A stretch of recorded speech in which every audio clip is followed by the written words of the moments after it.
Y como las encuestas nos tienen a todos mareados, no sabemos qué hacer, necesitamos un intérprete, no trajimos un intérprete, trajimos dos intérpretes, personas que se manejan permanentemente y trabajan con los datos, con la opinión pública.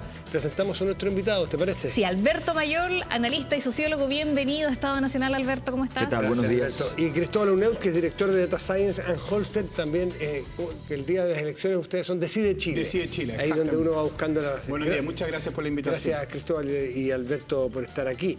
Ustedes están, no, menos que nosotros, sin duda, pero también alguna confusión, algún mareo les genera alguna duda. Ustedes que tratan los datos, ven claro el camino todavía, porque las encuestas dicen cosas muy distintas unas y otras, Cristóbal. A ver, yo creo que hay que situar un poco, nosotros creemos que esto es como un momento histórico, ¿no es cierto? Porque por primera vez desde el año 1946, al menos hasta ahora, ¿no es cierto?, la mayoría de las encuestas le dan 50% más a los tres candidatos de derecha. El 46, Larraín y Eduardo Cruzcoque, mi bisabuelo, ¿no es cierto?, sumaron 57% en la primera vuelta los dos, terminó siendo presidente, ¿no es cierto?, Ibáñez, Gonzalo Videla, perdón, porque había mayoría relativa, no mayoría absoluta. Entonces yo creo que es un escenario único que también se traduce nosotros creemos en el mundo parlamentario. Se nos olvida un poco que la gente tiene dos votos, ¿no es cierto? Y hablamos solo el presidencial y el parlamentario importa mucho. Y quizás, como para redondear la idea, hay un dicho alemán que resume muy bien lo que está pasando en esta elección. Nunca más apropiado que sea alemana. Claro. Los alemanes tienen un dicho que dice, wenn zwei sich streiten, dann freut sich der dritte, que significa que cuando dos se pelean, el tercero se pone contento. Y yo creo que ejemplifica muy bien esta elección. Matei y Kast empezaron a pelear entre ellos y Kaiser tranquilo, lo dejaron solo, empezó a subir en las encuestas. Entonces yo creo que ahí el escenario, Kaiser supo aprovechar la oportunidad, insistir con le dejaron el espacio abierto y él entrando. Yo no me atrevería a intentar ni siquiera pronunciar lo que dijiste tú, pero entendí en castellano que si dos pelean, y ya cambió esa pelea, y ahora algunos hablan de la otra pelea, de la pelea Kast-Kaiser. ¿Se podría beneficiar Evelyn Matei, Alberto Mayol, de eso? A ver, sí, lo que pasa es que hay un ciclo en el cual cada vez que ha subido Kast, bajan Matei y Kaiser, y viceversa, solo que Kaiser se ve siempre mucho más afectado a favor o en contra de esa curva, ¿ya? Y Matei siempre es más sinuosa. Matei tiene los mejores atributos del sistema lejos, con mucha distancia, pero le falta atracción de votos. Para decirlo simple, es una empresa con muy buena marca, pero le cuesta vender, ¿ya? Entonces, en ese contexto, efectivamente, ¿qué es lo que pasó con Kast? Que desde agosto él cambió su estrategia. Venía con una estrategia muy lineal, muy el estilo de lo que está haciendo Kaiser. Y de repente dice, no, yo quiero tomar control ahora del sector. Y empieza a poner metas volantes, metas previas a la elección. Y empieza a cambiar su estrategia. Y se va al centro y hace un conjunto de jugadas. Y Kaiser se queda donde estaba. ¿Y qué es lo que pasa? Que hoy día el electorado fuerte en la derecha está muy al extremo de la derecha. Hay 16% en el extremo de la derecha, 16% a nivel nacional. Y ese electorado entonces dice, ahora este también se pone amarillo, ¿ya? Es un fenómeno tipo electorado lista del pueblo, pero en versión de derecha, digamos. Entonces dice, y este no va a decir todo lo que hay que decir, ¿ya? Y entonces, ¿dónde está la acusación de la derecha cobarde? Y se empiezan entonces a ir hacia ese sector. Y Kaiser, y ese mundo lo tenía completo Kast. Y hoy día primero Kaiser se fue comiendo a Parisi, los apocalípticos, por decirlo así. Y luego se empieza a comer a Kast. Ahora, y esa oportunidad existe. Alberto Cristóbal, ¿es real este triple empate de la derecha en las encuestas? ¿Qué muestran? ¿Ha ido subiendo Kaiser? ¿Podría llegar a un tercer lugar? ¿A quién le está quitando votos también? ¿Es a Kast? Nosotros hicimos un modelamiento a partir de las encuestas que venían y a partir de un dato extra solamente, que era imputar que el siguiente debate iba a ser igual en resultado que el anterior. O sea, que a los que le ha ido bien, le iba a ir bien, porque era el dato que teníamos. Digamos, uno trabaja con los datos que tiene. Y a partir de eso nos aparece que, proyectando 30 días, porque hoy día no nos aparecen empatados, pero en 30 días estarían empatados, porque todo lo que le quita Kaiser acá vale doble, vale el voto para él y el voto que le quita, ¿ya? Y por otro lado, Matei, en la medida que hay una situación más compleja, con más riesgo de ultraderecha, el votante de centro-izquierda tiene más probabilidad de emigrar y por tanto también subiría en ese proceso. Y lo más probable, decimos nosotros, es que haya una posibilidad, salvo que en el debate alguien lo haga muy mal o lo haga muy bien o cosas muy particulares, efectivamente habría una posibilidad de un triple empate de aquí a 3 semanas. ¿Tú lo ves así, Cristóbal? Mira, yo creo que lo interesante que está pasando, y aquí coincido un poco con la fecha, dice Alberto, que tengo una interpretación distinta, es Kast empezó a caer el 18 de agosto, ¿no es cierto? El 18 de agosto él dio a conocer su programa y una de las medidas que, ¿no es cierto?, que proponía era el chao préstamo.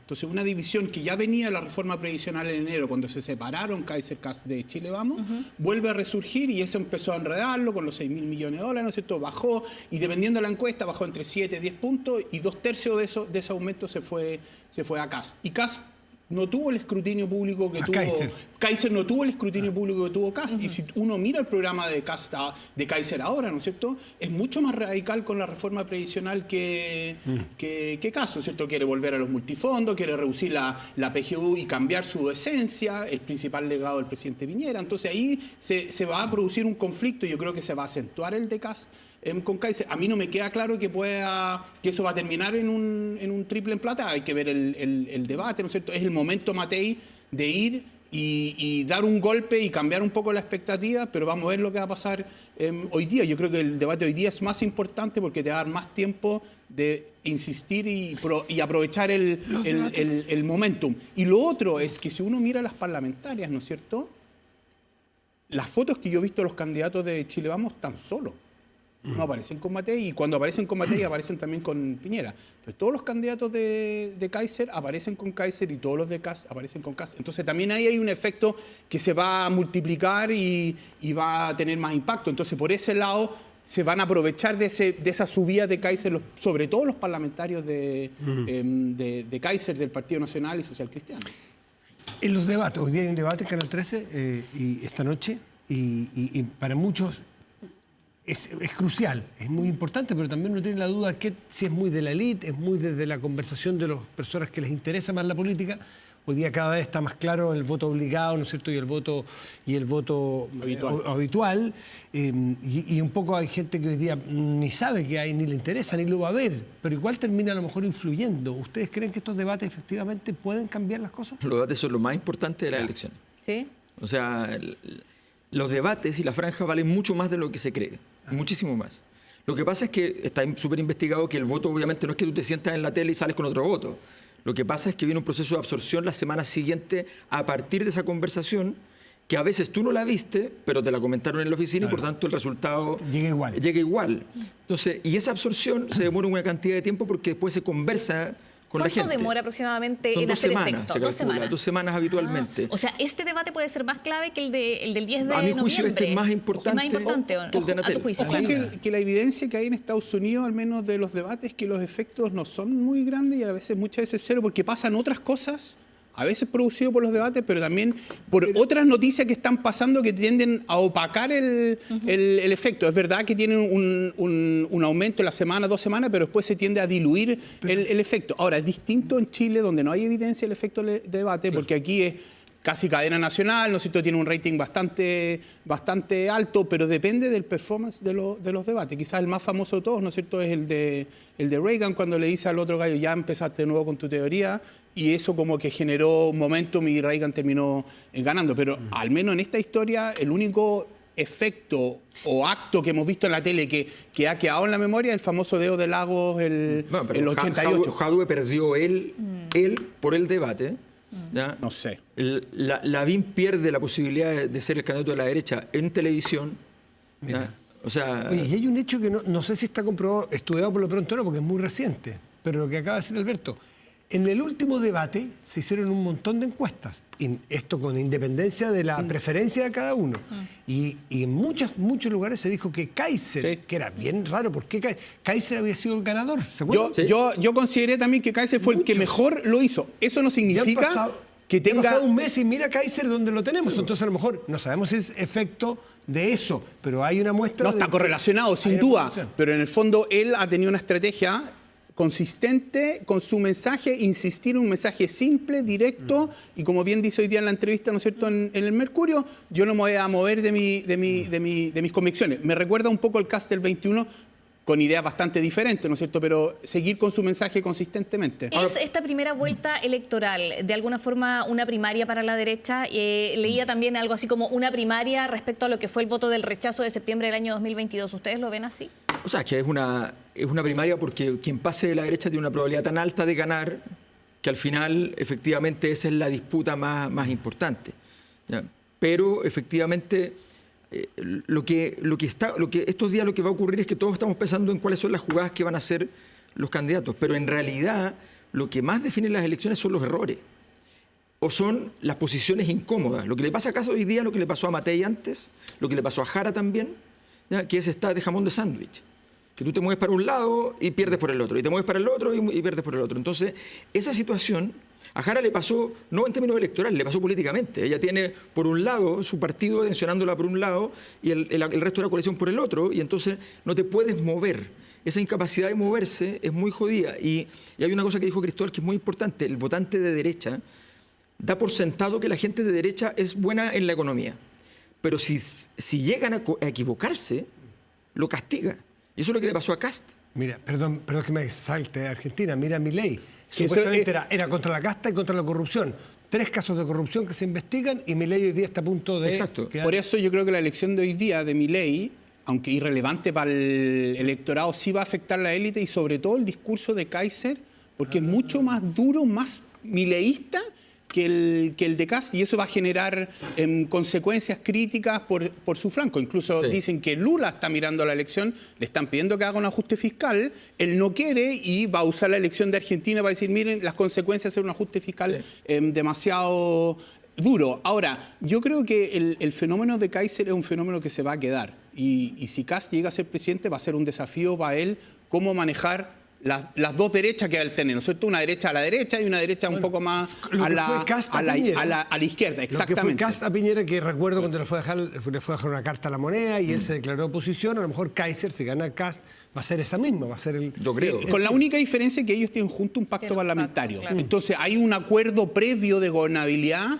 donde van a estar juntos. La gran pregunta, yo creo que para Kast, si termina siendo presidente, si Kaiser va a ser o no va a ser ministro. Si él llega al 15, 16, 7% y hay un empate, como dice Alberto, si no está en el gobierno es que está diciendo yo voy a hacer oposición y estoy pensando en 4 años más. Sí. De hecho, yo diría que la carrera electoral no nos ha mostrado un Kaiser y Kast peleando. Ellos como que mantienen al tener un pacto parlamentario, mantienen de alguna forma una tregua, no sé si calificarlo así. No sé si eso cambia hoy día en el debate, por ejemplo. Los incentivos, claro, pueden ser otros hoy día. Aparentemente están muy así. Yo veo poco probable una pelea muy dura como Kast-Matei, porque por lo que mismo que tú dices, aquí hay un acuerdo previo, hay un pacto de gobernabilidad, deben haber muchas condiciones por detrás que han posibilitado eso y tiene que haber un acuerdo entre los dos de cómo va a ser la campaña. Ahora, como bien dice Alberto también, si hay algún error, porque en el debate alguien provoca y te pones nervioso y te sale, la cosa puede cambiar. Yo creo que hay una... Sin duda están estudiando los dos comandos si tienen que atacar o no. Kast porque se siente que viene muy fuerte Kaiser quitándole votos y le está quitando los votos a él directamente. Y a Kaiser seguro en el comando va a haber gente que le diga, mira, este es el momento donde aparece el carnívoro y hay que ir a comerse al rival porque es nuestra última oportunidad fuerte para poder decir aquí estamos nosotros. Porque una cosa es alcanzar a alguien que todavía no lo ha hecho, ¿ya? Y otra cosa es pasarlo. Y pasarlo requiere un momento político, requiere una situación política que refleje ese momento. Entonces van a tener la duda de si golpearse va a existir. Y si deciden no hacerlo, la probabilidad que ocurra, lo que dice Cristóbal, que en medio del evento, en la tensión, diga, no, aquí voy, eso puede ocurrir y eso puede ser un descalabro para lado y lado. O sea. Aquí, perdón, solo van a seguir. Aquí la gran incógnita es lo errática que ha sido la campaña Matei. ¿No es cierto? Porque todos esperábamos que iba a ser una campaña mucho más vigorosa, más tracción, ¿no es cierto? Y ella de alguna manera se ha enredado teniendo muy buen equipo y ella capacidad, como que no ha podido meter su mensaje. Y quizás la lección que yo saco de Kast y Kaiser son pocos mensajes, muy simple y sobre todo seguridad. Aquí todo el mundo habla que hay consenso sobre el crecimiento económico. No estamos discutiendo sobre el crecimiento económico. ¿Qué es lo que hace que el país crezca más? ¿Bajar los impuestos, bajar el gasto fiscal? Eso no es suficiente en el largo plazo. Entonces, pareciera que hay muchos titulares, pero solo en seguridad hemos entrado en medidas más específicas. Kaiser mucho más a la derecha que Kast y Matei desaprovechando esa oportunidad. Increíble, los dichos por algo se instalan en la cultura de los pueblos. El nadie sabe para quién trabaja. Sí. Dice algo, y el nadie sabe para quién trabaja ocurre en la derecha, que hemos hablado, pero también en la izquierda. Porque el hacer toda la primaria en la izquierda al principio, como que cerró un capítulo y nadie habla. Mire, llevamos cuánto rato y no hemos hablado de la candidata que va primera en todas las encuestas. Yanel Jara. Que es Yanel Jara, que es del oficialismo, que es una ministra, que tiene trayectoria, que tiene a varios partidos, tiene 8 partidos detrás, o sea, y trabajaron, que hicieron una primaria, se sacaron la mugre, una primaria legal, la hicieron perfecta, ganó Yanel Jara, 2/3, sacó 60-30, duplicó, y no se habla de ella. ¿En qué pie está? ¿Cómo afecta a esa candidatura esta pelea de la derecha? A ver, contrario a lo que parece, y habitualmente todos dicen, no, tenemos que llegar todos más o menos juntos y unidos a una elección, las elecciones aman los conflictos. O sea, tú pones un conflicto y toda la gente quiere estar en ese conflicto. Mira. Ahora, ¿qué es lo que es complejo? Lo que era difícil de imaginar es que iba a haber un escenario de relativa competencia hasta el final de 2 o de 3 candidatos. Eso ya era imposible, porque se asume que las campañas definen un par de meses antes ya cuáles son las trayectorias, hacia dónde van. Pero esto es muy inusual. Entonces, como hay una competencia muy fuerte, para Jara es muy difícil, y además ella se ha movido muy poco. En los datos que nosotros tenemos, se ha movido siempre en 3 puntos de margen, baja o sube, pero no más que eso. Entonces, tampoco da ninguna emoción. Ahora, lo que sí puede generar una emoción es que muchas encuestas le han dado 28 puntos, 30 puntos. Para nosotros va a sacar 36. ¿Ya? Eso la deja cerca. Y si, Que es más que la aprobación del presidente Boric. sería más. Que es más o menos la que se mueve. Más. Claro, pero es básicamente la votación, si tú consideras que esa es la votación del apruebo cuando gana el rechazo, considerando que Marco Enrique y Artés van a sacar un porcentaje muy bajo, se sumarían eso en el fondo. Bueno, en ese contexto, si eso ocurre, va a haber un efecto óptico, que es mirar que el segundo tiene 22. Claro, 21. Si le saca 14 puntos al segundo, claro, va a generar otra un película, ¿o no? Emotivamente, no sí, políticamente. Sí. ¿Qué dice La encuesta de Alberto es la encuesta que le da más a Jara si yo miro el espectro de encuesta. ¿Por qué hace base 100, Alberto? Sí. No, está bien, incluso si yo las otras tomo a base 100, está entre 28 y 31. Hay que recordar que el 2021, ¿no es cierto?, Boric más Proboste sumaron 37. Eso es votante habitual. Nosotros sabemos que el votante obligado es mucho más crítico, vota más de derecha y un poquito más conservador, cree menos en la democracia, según esta encuesta que hace la UDP y este estudio COES, ¿no es cierto? Entonces, para tener 36 significa que Jara en los habituales tiene 45, 50, más de lo que tuvo el oficialismo el 2021. Entonces, 45, 50. Porque los habituales tienen mucho menos, ¿no es cierto? Porque son más críticos, o más de 40 para que el promedio de 36. Entonces eso me genera un poco ruido. Pero yo creo que lo importante, o al menos lo que nosotros vemos de la primera vuelta, es que Jara, de alguna manera este proceso va a matar la primaria. ¿Por qué? Porque la primaria tenía sentido cuando había voto voluntario. Pero cuando hay voto obligatorio, la primaria y la primera vuelta son 2 elecciones nada que ver. Tú en la primaria le hablas a tus votantes duros, te desfocalizas y el que gana la primaria no necesariamente es el mejor candidato porque el electorado es muy distinto. Entonces, a mí pensando en 4 años más, no hace mucho sentido tener una primaria. Además, la última ganó o es presidente que no hizo primaria, y si ahora gana uno de derecha, ganaría uno que no hizo primaria. Exactamente. Entonces, en ese caso, la primera vuelta es más parecida a una primaria de derecha porque votan todos, a menos que nos vayamos a un modelo como Argentina, ¿no es cierto?, que en la primaria es casi voto obligatorio, Es vota el obligatoria. 70%, entonces Bueno, eso ahí da cambia el escenario. más representativa, porque mucha gente decía, oye, Toá era mejor candidata con Matei, ¿Pero qué pasa con Jara? Porque Jara no le ganó porque votó a sus habitantes. Ahora, ¿qué pasa con Jara? Jara tiene el problema que su partido no la deja hacer la campaña que ella quiere. Ella claramente es de un ala distinta del presidente del partido, del sector de Jadwe, ¿no es cierto? Y ella quiere hacer una campaña más hacia el centro y su partido no la deja y ella no ha querido romper con eso para poder hacer una campaña y eso la tiene como un poco, dice Alberto, más o menos en el mismo porcentaje que es el voto duro y eso yo creo que se va a repetir en la segunda vuelta y ella quizás va a subir, pero va a estar bastante lejos del punto. Y mi único punto es, ojo que la suma de la derecha no es el voto del rechazo al primer plebiscito, está como 10 puntos más abajo. Entonces hay un electorado de centro-izquierda que votó rechazo, que no está votando por los tres candidatos de la ¿Y por quién derecha. estaría votando ese electorado? Yo creo que es esparcido ¿Quién se lo lleva? entre París y Meo.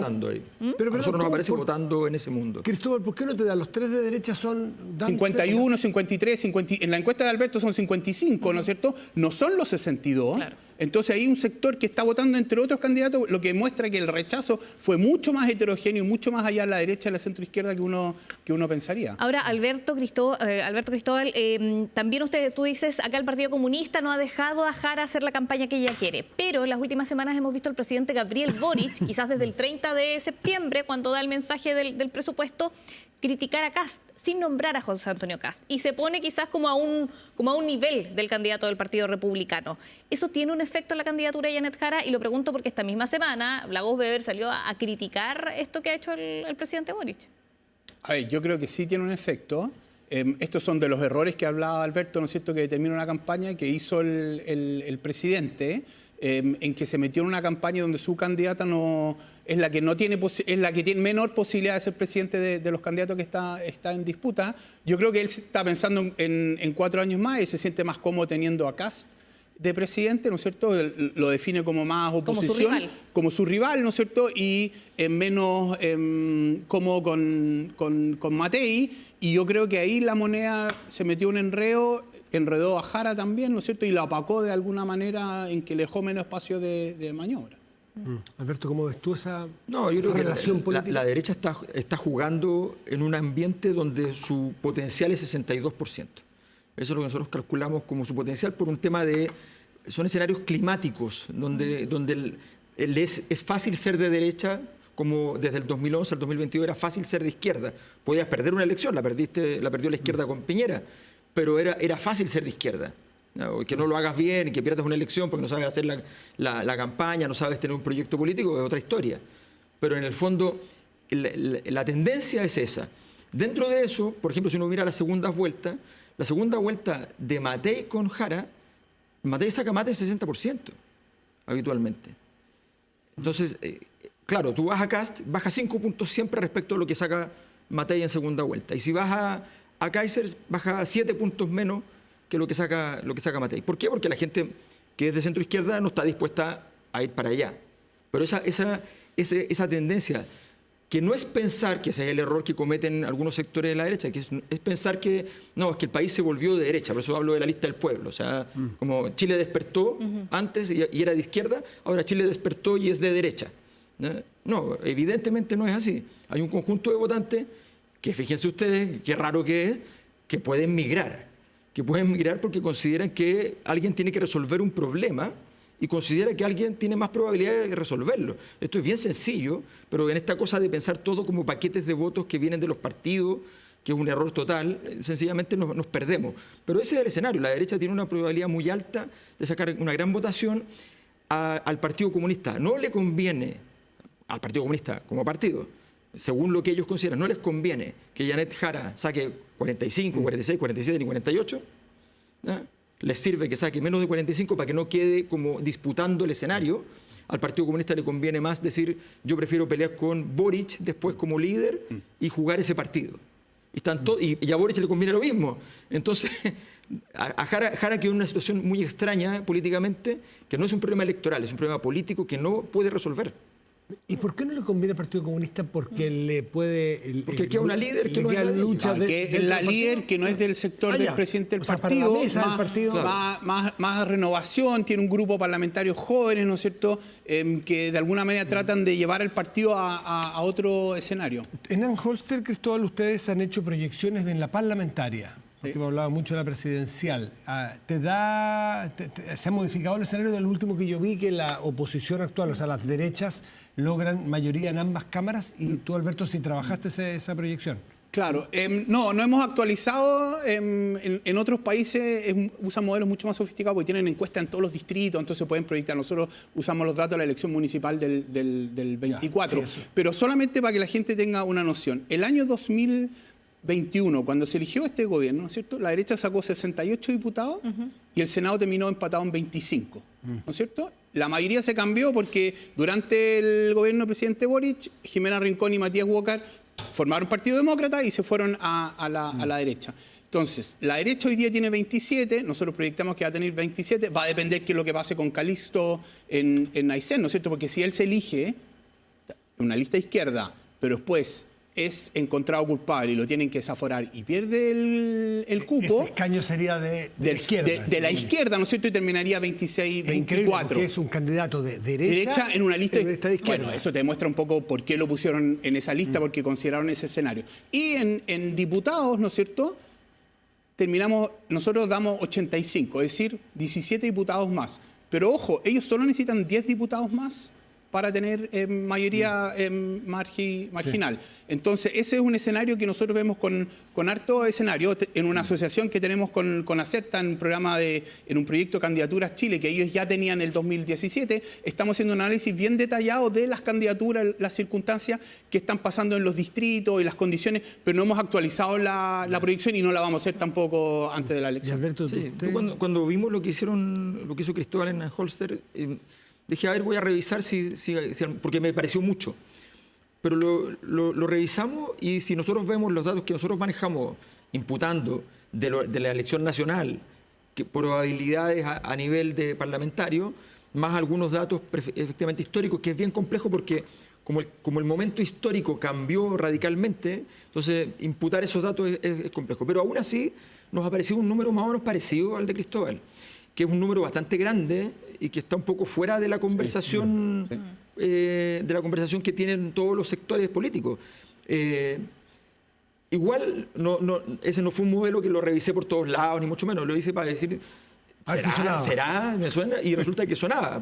O sea, una derecha ganando un porcentaje importante de ambas cámaras. Sí. Nunca la derecha, al menos desde el 46, ha tenido mayoría en la Cámara de Diputados, donde hay muchos datos, ¿no es cierto?, y en el Senado menos. Entonces esto sería una condición. Obviamente la derecha ha sumado los dos pactos grandes y eso le va a dar presión al presidente que sea de que va a tener que implementar una agenda de Oye, derecha. Una cosa sobre la derecha que no creo porque creo que es muy importante. En el mundo, desde que surgió la ultraderecha fuerte, ¿no?, en todos los países solo hay dos derechas. Aquí tenemos tres derechas, que son distintas. Kaiser no es una versión, es distinto. Y en cada país, o sea, existen las tres derechas en el mundo, pero en cada país se manifiestan solo dos. Y Chile es el primer país que manifiesta las tres fuertes. La derecha institucionalista tradicional, la derecha restauradora, más conservadora, más cast, y la derecha anarcolibertaria, más de futuro que de pasado, más colapsista, más de choque, sí, ¿ya?, que mira para adelante y no mira para atrás. Y eso es Kaiser. Eso en ninguna parte del mundo tienen los tres casos juntos, así que Chile nuevamente quedó un laboratorio. Vamos a ver qué pasa el 16 de noviembre. Alberto Mayol, Cristóbal Uneos, muchas gracias por esta conversación. Gracias a ambos. Muchas gracias por la invitación.